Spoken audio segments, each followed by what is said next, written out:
ฝากเสียงลอยไปขอกอดน้องทางกอดน้ำใจมันยาวมันยาวนังเธอว่าไปดีละอายพอจะเรียนให้สุขถึงทั้งซึ้งเกี่ยวกับมันให้ห้ามมาสมัครแต่ไม่คิดจะละอาย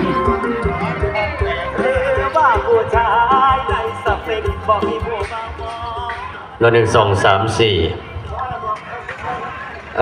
บัดนี้ก็ใกล้จะได้เวลาแล้วศรัทธาญาติโยม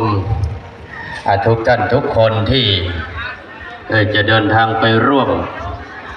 กันอาราธนาพระอุปคุต